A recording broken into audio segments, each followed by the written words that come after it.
Welcome to today's episode of Mad Money. I'm Chris Van Urkel. I'm sitting in for Jim Cramer. He's out in Pakistan somewhere trying to find Bin Laden's brother's cousin's uncle. Who knows what he's doing? Anyway, I'm here. He's not. That's all that matters. What are we talking about today? We're talking about energy. I'll tell you what, oil's going crazy. We got riots in the Middle East causing price uncertainty.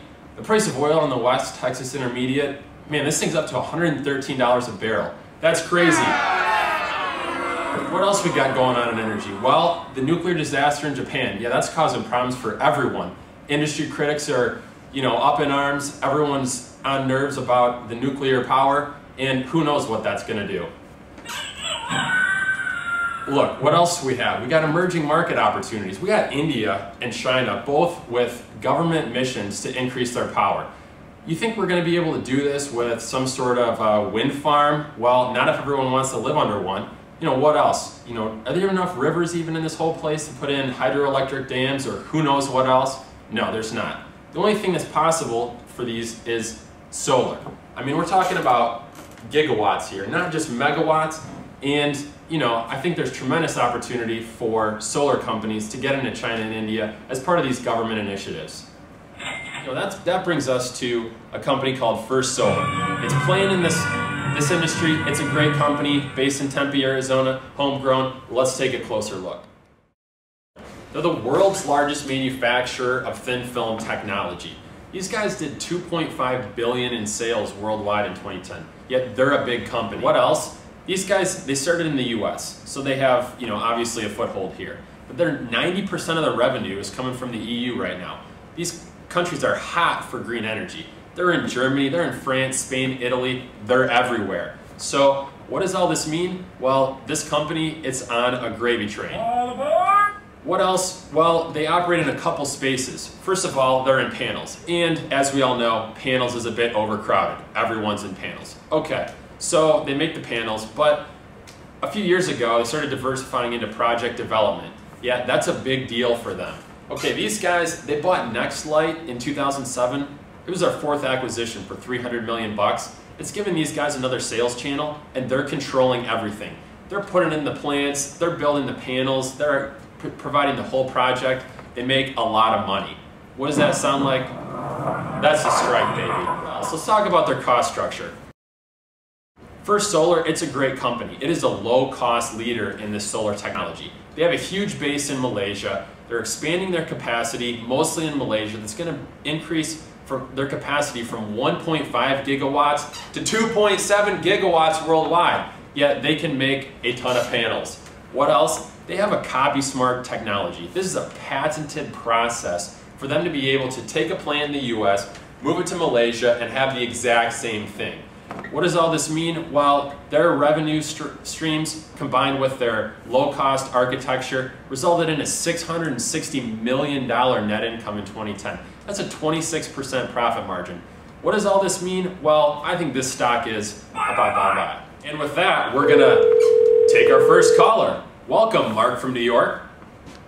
Booyah to you, Chris. Booyah, Mark. Yeah, this is Mark from New York. Listen, I got half my portfolio in First Solar. I'm a little concerned that those feed-in tariffs, when they expire in Germany, that First Solar is really going to get hurt. What do you think about that? That's a great question, Mark. Yeah, these fits, it's true. They're going to expire in Europe. And as I mentioned, Europe's a big chunk of business. But these guys aren't idiots. They realize this is going to happen. So they've been making preparations.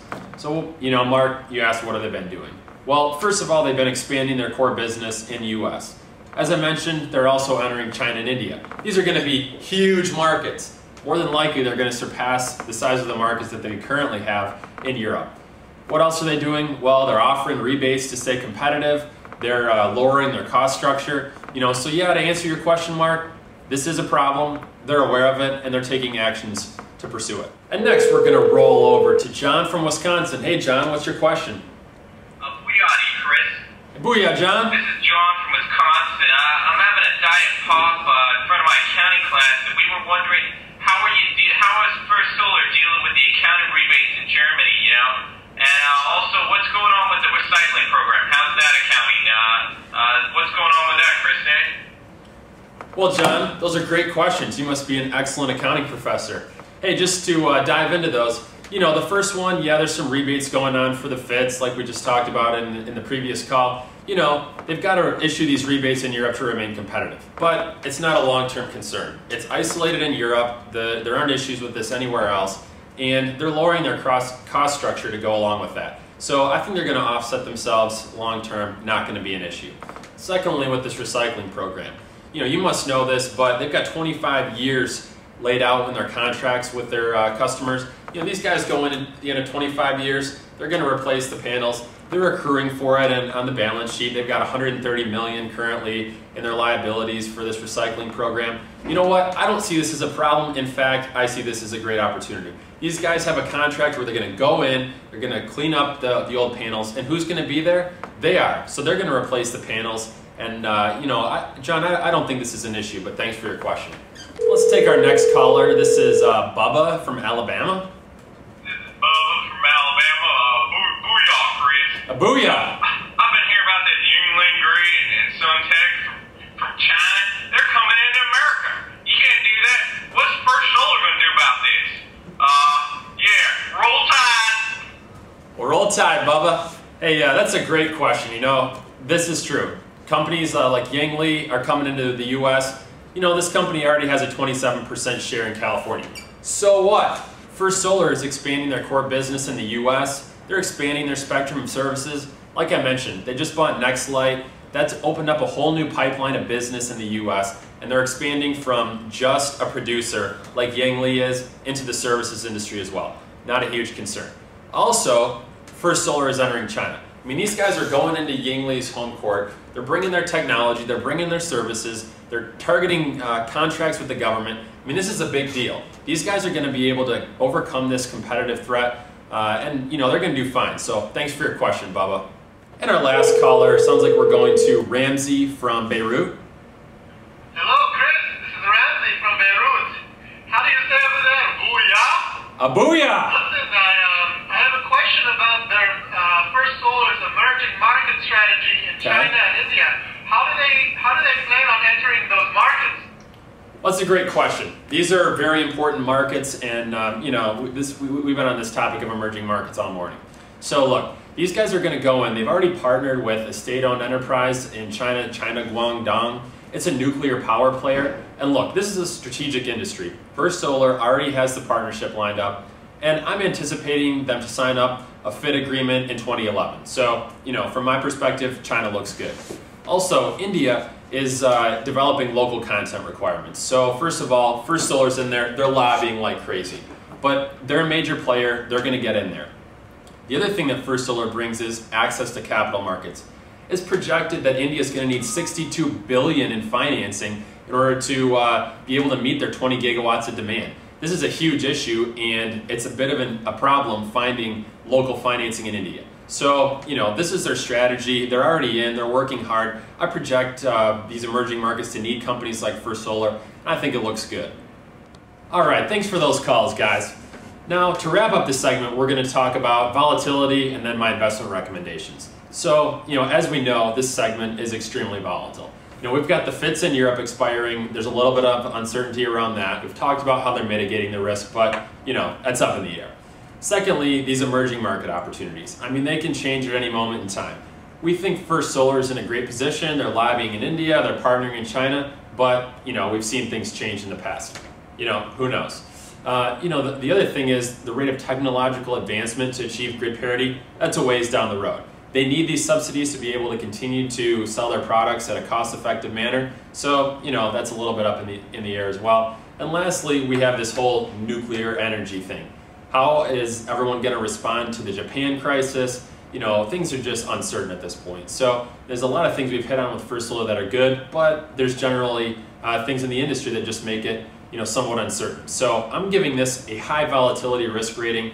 And then my critics that say otherwise, they know nothing! So what does this high volatility rating mean for the company in terms of their valuation?